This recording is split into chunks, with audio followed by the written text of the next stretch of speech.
So we're here today at the 2022 Informs annual meeting in Indianapolis, in person, finally fully in person.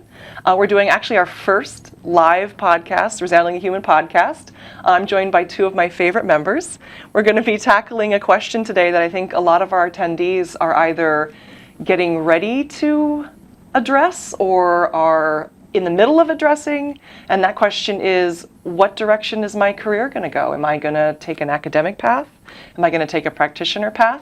So I'm joined by Carol DeZwarte with Shopify and Thiago Serra, Professor of Analytics and Operations Management at Bucknell University. We're going to talk about their personal experiences, the directions their careers have taken, maybe some bumps along the way, some personal successes and the joys of their current positions. And then we're going to answer some questions that attendees have submitted online. So Carol, Thiago, thank you so much for joining me. I'm excited to be here. Absolutely. So I'd love to start by having you talk a little bit about your current roles and what you enjoy about it. Basically, what makes you excited to go to work each day? What do you love about the direction your careers have taken? Carol, let's start with you. Yeah, no problem. So I'm a data science manager at Shopify, and the thing that I love the most is the problem solving. And even though Shopify is a pure virtual company, we find ways to do this. Like, I'm at home when I am in front of a whiteboard with a group of people and a single marker, and then an idea gets thrown out, and then somebody else comes and scratches off like part of the idea and replaces it, and 2 hours later you've solved a really hard problem. And we can still do that virtually, but that's what I love about data science application, is that it doesn't have to be perfect science, it doesn't have to be perfect theory, it has to be good enough, and then you move on. And then I love doing that with really smart people who challenge me all the time. And this idea that I'm sure we both have of wanting to build a team by hiring people who are smarter than yourself so that you're always learning. That's, I think, the most fun part, is solving problems for our customers. Thiago, how about you? I have to say that the feeling that Carol has about solving problems is something I love too. When you're in academia, you can definitely think about this less structured problems, maybe something that could definitely help in 20 years from now. If you do a little push, and also do a little push, I like that a lot. But the one thing that I also like is that maybe it's possible that all that I'm doing as research might not be used in the future, but the students, they last. The things that you do in the classroom, in between the research, the experiences that you translate to the students and how you prepare them to be professionals, that's something that, okay, if all my scholarship doesn't go anywhere because it's not so close to, it does have a direct impact, which is something that definitely have more in the industry, my impact are those students and the things that they're going to do, which might be much greater than what I ever did. So yeah, it's my personal feeling of what I find interesting about all of this is the impact that you have in more people. That's great. So I always like to know, and this is kind of a fun question, when did the world of ORMS and analytics sort of enter your atmosphere? You know, most kids don't grow up saying, I want to be either a firefighter or a data scientist. So I'd love to hear when this kind of became something you thought, oh, this might be the direction I want to take my professional life, or this is what I want to do. Thiago, how about we start with you? Okay, so my background is in computer science, computer engineering initially, and I saw a path in which I would be a software engineer, which was fun, but sometimes I would be bored. I wouldn't see so much challenge in the ways I would use a computer to solve problems. And now I definitely have a way more challenge than I would like, maybe. But you can either have one or the other. And so it was out of boredom that I decided to push myself into studying more. And eventually that got me closer and closer to operations research as a discipline. I was doing a master's degree that was more into optimization.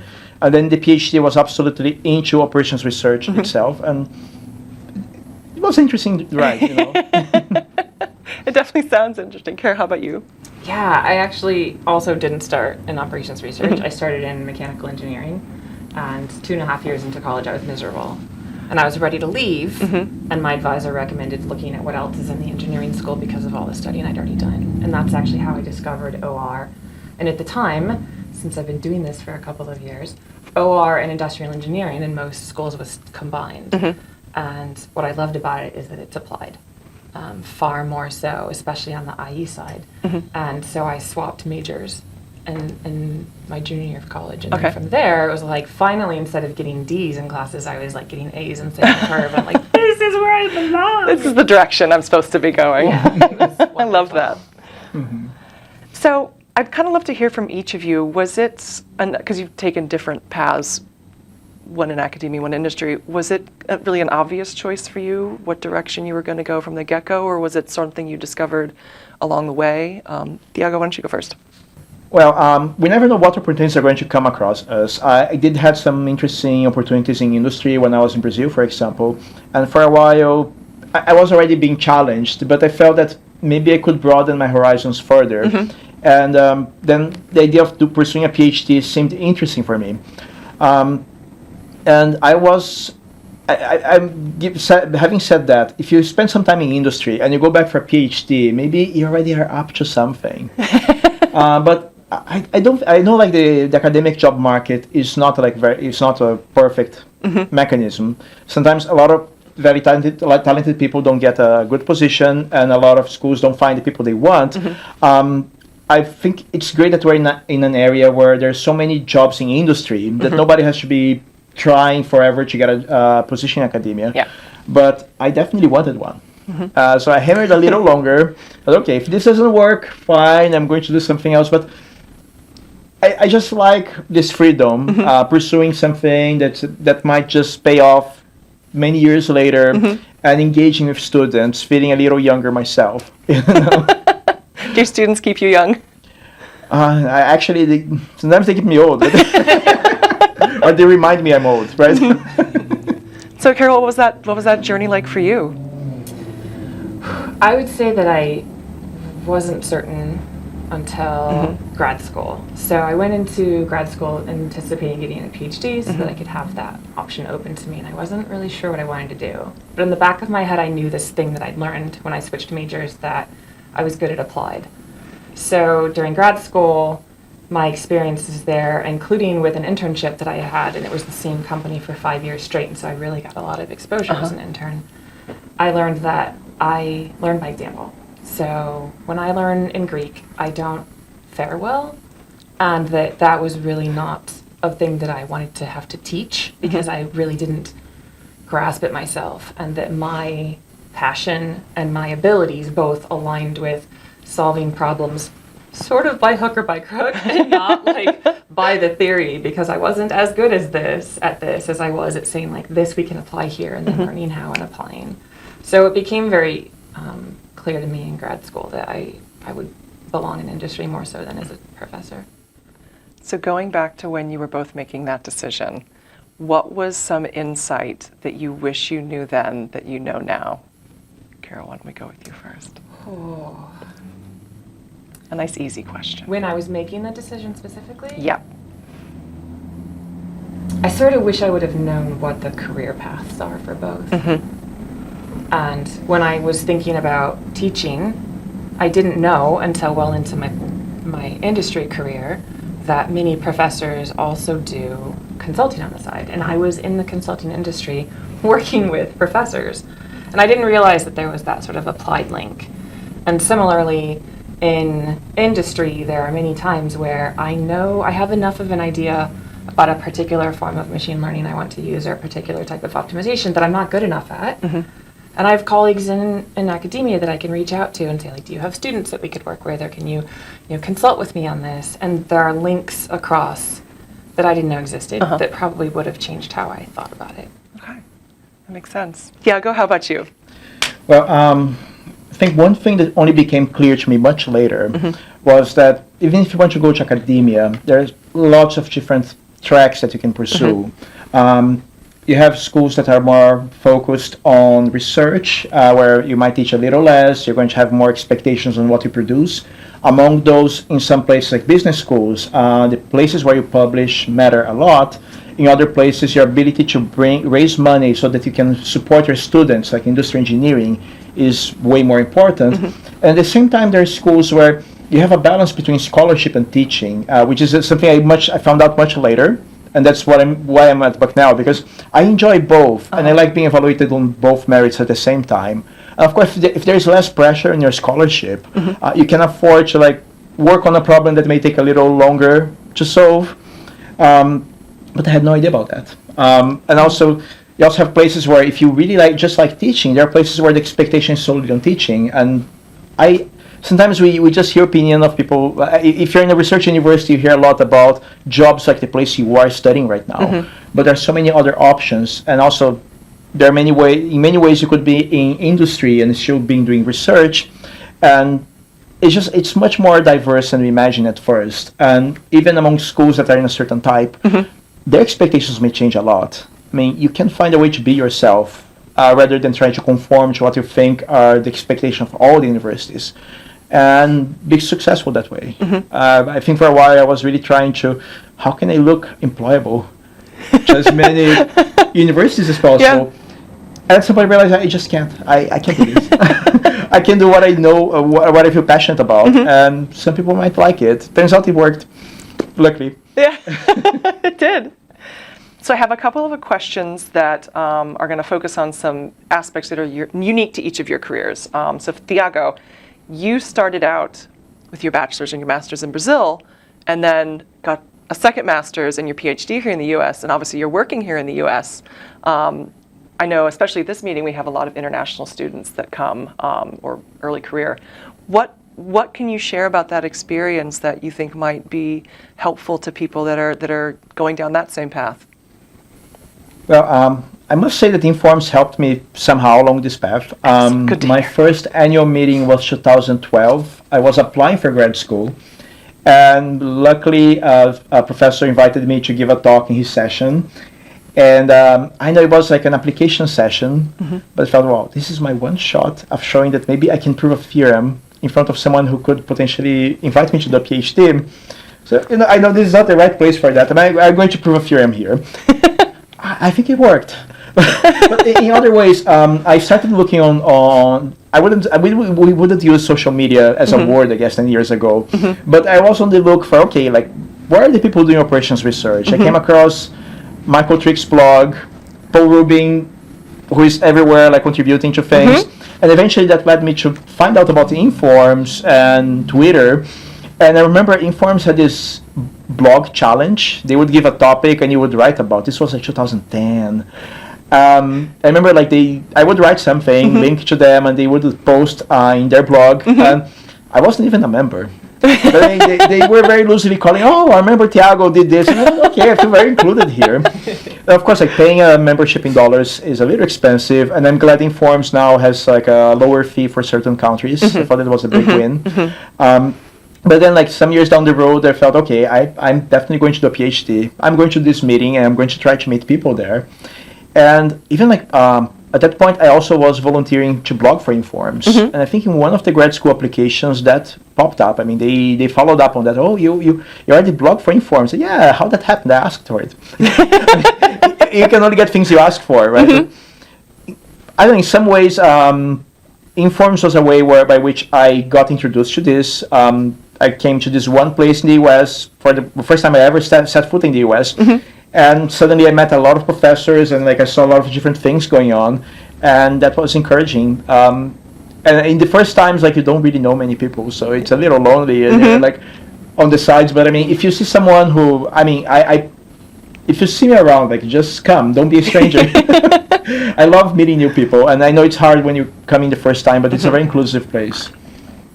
That's great. I don't know if that answers everything, but that does. It was an interesting journey, and I'm glad Informs played a big role in that. So Carol, you have an interesting background. You have both government contracting experience and then private industry experience. So I'd love to have you talk a bit about what are some sort of unique aspects, maybe good or bad, from each of those that would be beneficial for someone that's kind of looking down that path to know about it, that you learned through your own experience. I think one of the biggest differences is the urgency and how work gets done, and also the sort of depth of how work gets done. So if I'm on a brand new team, there's this concept of good enough that's really super important, and being able to do technical work that we implement very quickly. We call it a two-way door. If you get it out there, if you know that you can pull it back quickly and then move on with the idea that it's going to be replaced by something else in like a year or two. On the government side, that doesn't exist. There's so many regulations and so many different stakeholders and different pieces of your customer base that things are much more deliberate. We spent much more time doing deep research on specific topics. And that's actually where I enjoyed research, where I learned to code, where I learned to work with collaborators on supply chain problems that were on a scale that I just couldn't even conceive. And then I was able to sort of take that into private industry, working with places like General Motors or Amazon as either customers or competitors. And the differences were pretty significant in how I think about a solution and how I put it into play. And also my stakeholders were different and my teammates were different, which is a really strange thing. But the first couple of years in government space, you learn so much because it's a very senior, very knowledgeable population in the technical industry and government contracting. And in private industry, I have found that there's a lot of folks who are earlier in their careers who have really awesome ideas and need a little bit more guidance. And even as a manager, my experiences were very different of how do I manage a group of people whose average experience is like 15 years versus 15 months. And very different, I imagine. So I moved out of government after that many years because I just felt like I wasn't growing anymore. And it's a phenomenal space, but it was also quite intimidating. And then I feel like I've grown a lot as an analyst and as a manager being in a different space. But going the other way would have been the same because you're learning a different set of rules and a different set of stakeholders and different sort of theoretical and applied bar that we need to meet. And I think it helped me become stronger as a professional to do that swap. That's great. Yeah. So, collaboration. Carol, you've touched on this a little bit in an earlier question, but I'd love to hear about any opportunities that you've encountered, whether they've been ones that you've been involved in, where you saw or participated in sort of a collaboration between, an academic environment and an industry environment. So, Carol, how about you start us off? Yeah, no problem. One particular experience comes to mind, which was when I was working with the Air Force and with a former employer, and we were working on something that's called readiness-based sparing. And in the government, it's spare parts and how many of what, and the goal is to make sure that you're increasing the readiness of a unit of warfighters. And we had some professors from Cornell and students who had been involved in this for decades. And in fact, some of them had been my professors when I was at Cornell. And I remember many times where we would sit down with them and they are teaching the same concepts that we're putting into place. And they're coming to us and talking about what they're learning and their breakthroughs. And our researchers on the industry side were collaborating with them to figure out what are the improvements we can make in the math, especially because computing power in the early 2000s was just moving faster than we ever thought. And that connection of not only these professors who had done this consulting on the side for decades and really helped build that discipline, but also with their students and hiring their students was incredible. And I think we all gained a lot from it. And it's also a really good example. We've chatted before about those positions where sometimes it's like a middle position where that particular work was very researchy, even though we were doing it in industry and we were partnering with a university. And that kind of thing happens all the time. How about you, Thiago? Well, I had a great experience working with Mitsubishi Electric during the PhD, and I think that's something I would recommend to any PhD students, that you spend some summers working in one company or two, possibly. That creates opportunities for you afterwards. When I was done with my PhD, I wasn't in good shape for a job market, the academic one. It's rigorous, but Mitsubishi Electric walked me back. We kept working on things we were doing already, and it was fun. And it was one way in which, they reached out to my advisors because they were interested in what we could offer. And it wasn't a way to also apply the things that we were doing in theory. I feel it's exactly the complement of what you said. We were able to bring those tools and decision diagrams, for example, and seeing them working in transportation problems. It feels good. You see a connection between these worlds. And I think it's something that anyone, even if you stay in academia, you should put a foot in industry, spend some time, and get an experience like that. Yeah. So no professional journey is without a few bumps in the road. Any moments of doubt or uncertainty along the way that you care to share? And Unless your journey has been perfect, in which case. I have two, so I'll go with one and then we'll swap over.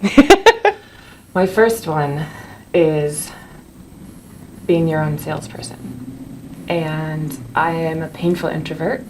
And if given the option, I will close my office door, which I know don't exist anymore in open work environments, and I will code all day. And I will believe that the value of my work will be obvious by the quality of my work and the impact of my work, and that's just not the world. So for many years I believed that, and I watched colleagues sort of get promotion opportunities that I thought I had deserved. But I was being silent, and I was letting my work speak for itself, and that doesn't always work. And I realized that I needed to advocate for myself, and I needed to have advocates in leadership above me that were my mentors, that could teach me, that could help me understand where to put that energy. And I wasn't doing that, and my career suffered for it.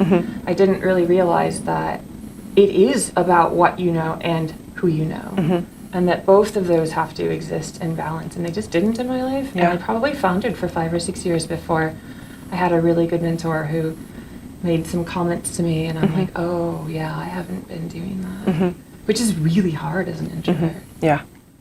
And what a testament to the power of mentorship, that it can be just honestly life-changing. It really can. I still remember the day that conversation happened. I was sitting in my car in the parking lot of a department store because I hadn't made it back to my house in time from the Pentagon because of really bad traffic. And it just hit me. Like I was like, oh my God, I haven't been doing that at all. So yeah, very powerful mentoring. Yeah. Well, I think one thing that there were many research projects that I should never have pushed them so long. Accepting that certain things are just not working is very important. I mean, you may push a little longer, but you have to accept not every idea is going to be great. And sometimes I look back in a year during the PhD. That was true so many times. You look back at the year of your attempts, and you wonder, if I had finished 2 projects, good projects, I would be in a much better position now than all these different and very ambitious things I tried. So sometimes just knowing where to stop and how many things you take can make a big difference. One reason why when I finished my PhD I wasn't ready for the academic job market was that. I think it was important. It was a learning part of my PhD that I don't regret. But it could have been less painful. Yes, at the time, maybe. Yeah. I have one more that I would love to share. Please do. I'm actually going to pull Informs in on this one. It's sort of related to the conversation of being your own advocate, but I didn't network. And that also ended up being quite detrimental to my progress. And I would say the last 3 or 4 jobs I've gotten have all been through people that I knew. And as you become a senior leader, if that's what you want, regardless of academia, industry, in between, people have to know who you are and have to know what you bring to the table. And a piece of paper or 7 pieces of paper or anything in between is not going to say that. Yeah. And that became one of the ways that Informs really changed my career and the people that I know, and being involved and standing in front of people I don't know and presenting my work and getting feedback and meeting people that are passionate about the same thing. And then not only meeting those people, but developing those relationships. And that was so hard for me because I would rather be at home reading a book on a Friday night. But really I need to be at an Informs gathering on a Friday night, reinforcing those relationships. And when I started to build those relationships for fun, and because these people were amazing, and not because I need a job today or I'm miserable and I need a job tomorrow, all of a sudden, not only was it more fun because I could come to events like this and be super energized, but then when I did have a colleague who was leaving and needed something, or when I needed something, all of a sudden I've got 30 people I can call. And that makes so much of a difference. That's terrific. And I really wish I would have gotten out of my shell earlier in my career to do that. And the people I know who are 15 years younger than me who have gotten out of their shell have been wildly more successful than I was at that point. So that I feel is huge, and it's something that Informs offers. Oh, that's wonderful. Well, Just, I would like to add one more thing that You I one more remember thing? now. More Yes. speed bump? It's just like I had this, when I was looking for postdocs, I spent a day with like a professor I admire very much. And it was a great opportunity. Like we chatted, we got lunch together, and at some point I asked him, what's the one thing that makes or breaks someone in academia? Because I had no idea what the answer would be, like what he would say, but I said it's dealing with rejection. Because in academia, this happens all the time. Papers are going to be rejected, proposals are going to be rejected, someone's going to say your work is bad. Lots of doors are going to be shut, and if you don't believe that you can actually, that what you do is worth something, and you don't keep trying, you're out. But I mean, maybe you could have succeeded like anyone else. My advisor, he shared this story once in class that when he was an undergrad, he told his academic advisor that he wanted to do a PhD. And he said, oh, that's awesome. So we just had a person who did an amazing PhD, a very short PhD thesis. And I'm going to share with you, if you can do anything similar to that, it would be great. And he read, and he was like, oh my God, I will never be this good. And he felt very depressed. I'm glad he didn't give up on academia. So it turns out the PhD thesis that was given to him was John Nash's thesis. By the time, he was just like yet another person who just defended a PhD. But I mean, it's good that he didn't give up on that because of one example, because it was definitely an outlier. Wow. So, speaking of informs, and Carol, you've sort of already answered this question, but if there's anything else you want to share, please do. What role has informed played on your prospective professional journeys? Thiago? So many. I mean, one thing I think our president-elect, Laura, she's the president-elect right now, right? Yep.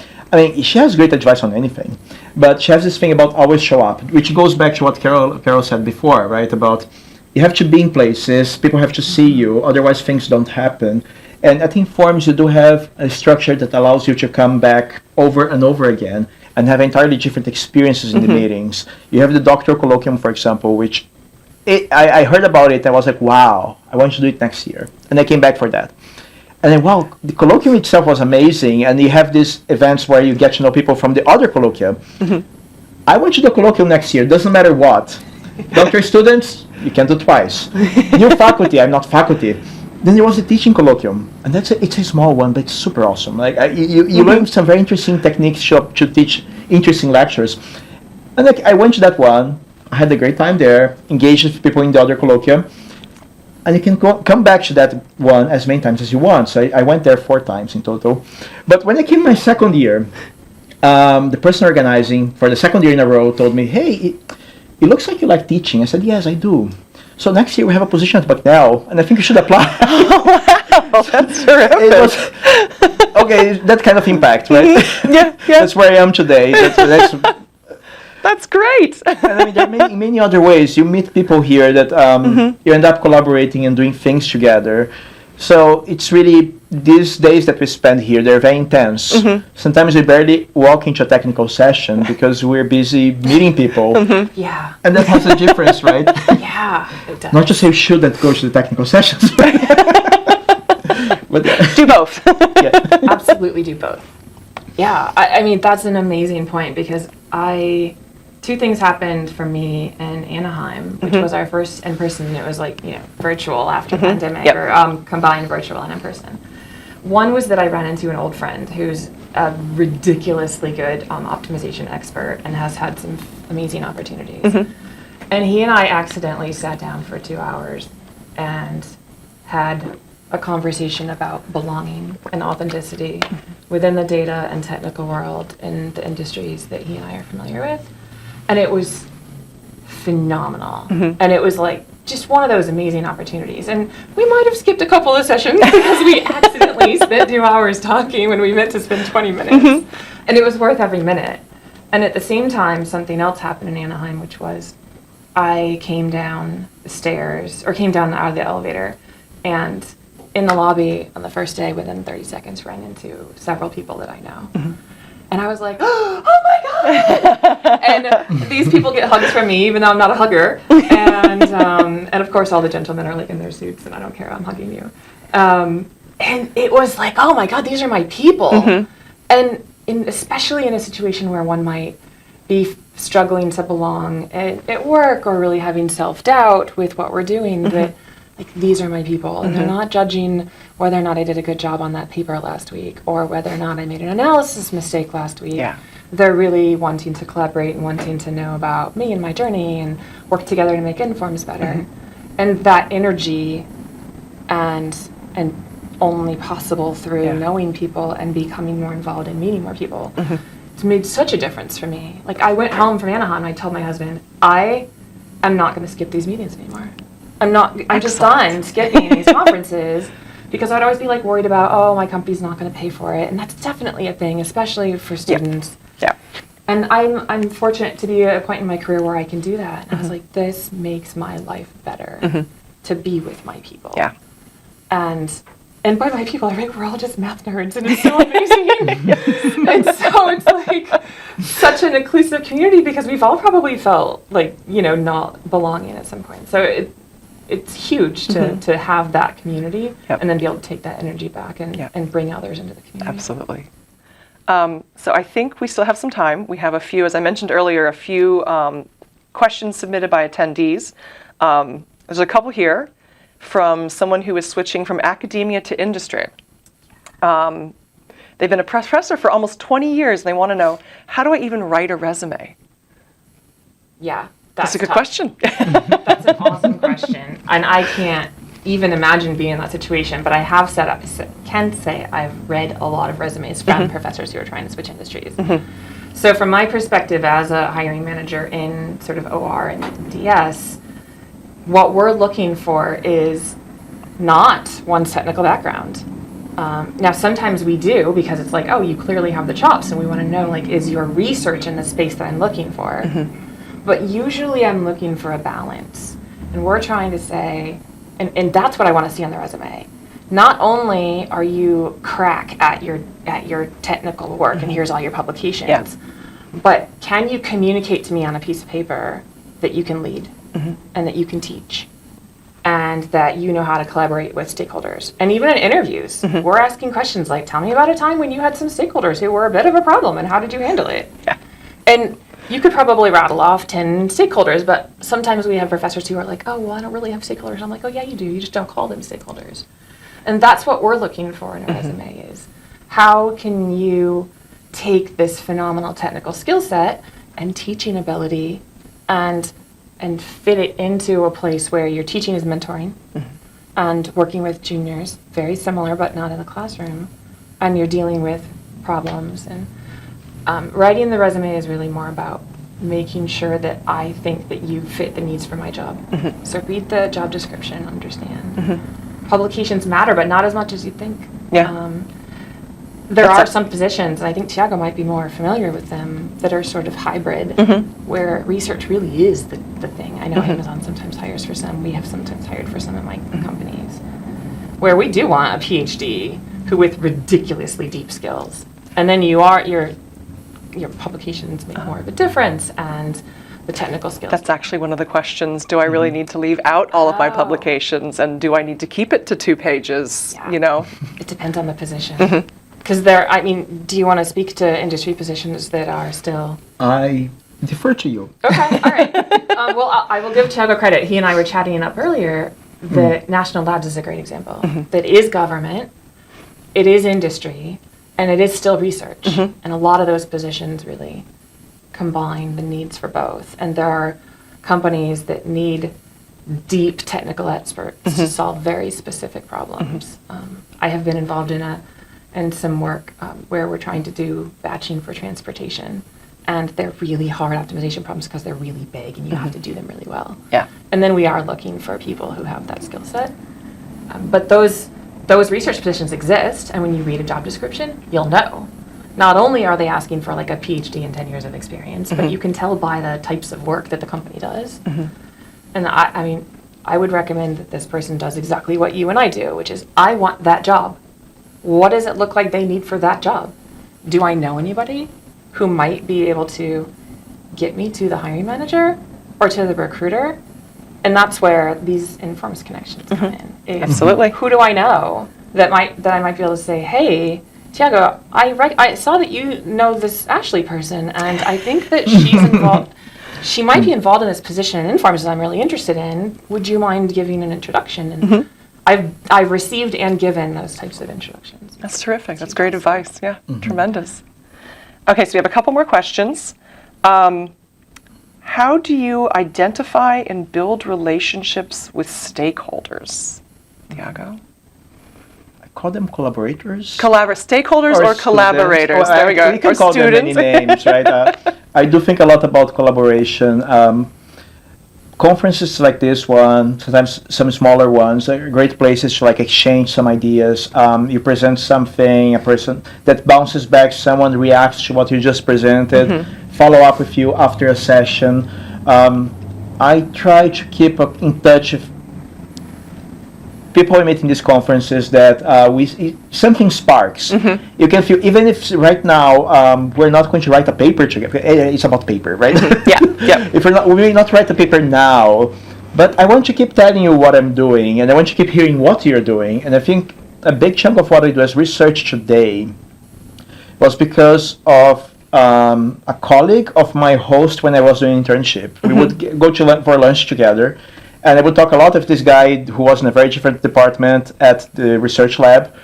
And we kept communicating, I kept sharing what I was doing, and turns out we collaborated on things that had nothing to do with that later. Nice.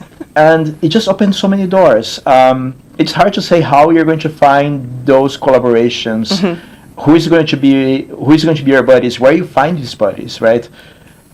You just have to keep an eye. I don't know. It's hard to say, but just give a shot. I mean, if you see someone who has a potential and you know you could work well together, it may not be now, but you want to keep that person. You want to keep an eye on that person, keep that person in touch, and let the person know what you're doing. Okay, right? that's a great advice. We're going to go with collaborators. How about you? Yeah, well, I think about it from two different angles, and one is very similar to what Thiago's saying, which is kind of keep it up in mind. And what that brought to mind was, I once called up a fellow Informs member, Harrison Schramm, and I was like, hey, I'm dealing with this thing, and I need to take the way that you do k-means clustering, and I need to change the math. Like, what do you think about that? Like, is that crazy, or do you think it might work? And out of that came like an RVs blog that he and I did together. And it was just, hey, we want to do this, but the math isn't designed to do that, so here's this workaround that we built. And even simple things like that, you can end up having fun partnering with somebody that you don't usually get to partner with. In the workplace, I think about it very differently. And this is actually something that I've been complaining about a lot lately, is that in school, or at least when I went to school, and I certainly hope this has changed, I would love to be wrong about this, we don't teach people who are in highly technical disciplines how to communicate. And the thing that I struggle with the most is that each different stakeholder with a different background, I need to learn how to speak their language and meet them where they are. And we aren't taught how to do that.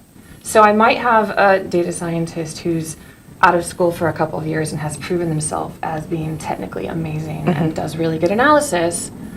And they can write a 5-page paper on the results of their analysis. But I need you to build slides for me to be able to take to my leadership. And that's different.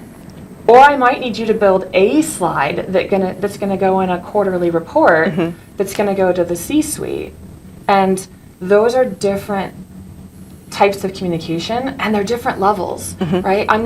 You can't say k-means clustering when you're talking to the C-suite. You need to make it so that you're speaking at their level about what the impact is to the business and how we're benefiting and how we're making things more efficient.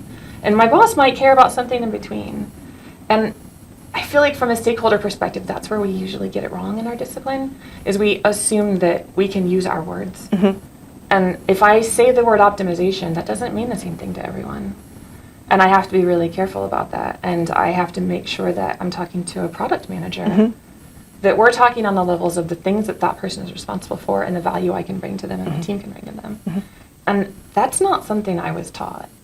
And so when I have ridiculously talented folks on my team who struggle to communicate at the level that they're asked to communicate, they come across as not being a team player or not being able to communicate well. And they can. They just don't know they just don't know that they need to adjust that. Yeah. And that's something that I feel like people learn the hard way because we aren't teaching it. Yeah. So when I think stakeholder and how to build those relationships, it's all about being open-minded, communicating at the right level, and understanding what we're each trying to accomplish. Yeah, that's terrific advice. I want to pick on that. This is advice I heard from an personal experience I heard from other people. Let's say you're in operations research, you do this very mathematical scholarship, and then you get interviewed by an industrial engineering department. And this is something that happened to a lot of people. And you walk in there and you think, wow, this industrial engineering department, everybody here speaks operations research. And maybe not. And maybe they're going to look at you. And if you're not relatable, okay, my colleagues are bringing another mathematician like them. Not everyone in industrial engineering is doing that. And if you don't come across as someone approachable, and this can also happen, let's say, in a business school, when you're giving a talk, they're trying to understand how well you're communicating with students, how much you're communicating with your peers, how much the university can brag about you on the media, right? Yeah. I mean, can your dean tell, this is what this person does, and we're proud of that? I mean, if my dean, who has a background in finance, not in analytics, cannot explain well what I do, she's not going to sell me to the media's relationships department. That may close some doors, right? Yeah. And also that may shut you from a job if you're not like open. And you do have to show that you have like technical promise in your talk, but the first 5 minutes have to be approachable. And it speaks to the same point. Absolutely. You have to communicate with more than just your informed peers here. Absolutely. That's a great point. So as much as I hate to say it, we're about to wrap up. I'd love to ask you each for one small little bit of wisdom that people can walk away from this with. So Carol, what would be the final thing you would share? I think it's that you're sort of never grown up, right? Like, my uncle is 75 years old and he still says, I'm not sure what I want to do when I grow up. And I was in government for 15 years and it was really hard to switch industries, but I wanted to because I wanted to keep learning and I didn't think I was done growing. And it was scary to try to switch industries. Just even from government to private industry, I can't even imagine going from academia to government or private industry. And it was absolutely worth it. And there were some large bumps in the road, like brick walls that I broke my nose on, level bumps. And it was still worth it. And so it's that, like, we're gonna hit bumps. And you don't have to stick with a decision. Even college, right? I switched my major 2.5 years in. It's never too late to change your mind. It's never too late to change careers or to go back to school or to change industries if that's what you want to do. And I felt stuck for a long time because I didn't really think about that being possible. Caroline, I like so much what you said. I just want to spin it in another way, but it's basically the same message, which is when. And I think a little bit about the audience that we have. A lot of PhD students, for example. It's one thing when it's an external pressure saying what you should be, right? Yeah. And it's something else when it's internal. I mean, you have a passion, right? And maybe the word is saying to you, like, I mean, you shouldn't do this. You should be something else, someone else, right? And maybe like the pressure of like have to publish, you have to meet these marks to get a PhD. At some point, you might start wondering, like, do I really want to get for that? But if it's something you really believe, you just don't want to lose yourself, right? You want to still be, you want to do the things that give you pleasure, and because this is going to be your life, right? But if you believe in them, or so you just keep pursuing the things that make you happy. Because I mean, at the end of the day, if you're not like having satisfaction in the job that you have, that's not the place for you. Of course, it might be, depending on what you want to do as a living, you may have some struggles along the way, but it's really like, where is your drive? Where is personally, what do you want to be? It's not about what other people are telling you, because it's actually the thing about rejection, right? Oh, yeah. People, we're going to hear lots of like confusing messages along the way, but if you made all the way to where you are right now, you're watching this, probably you have done a lot already.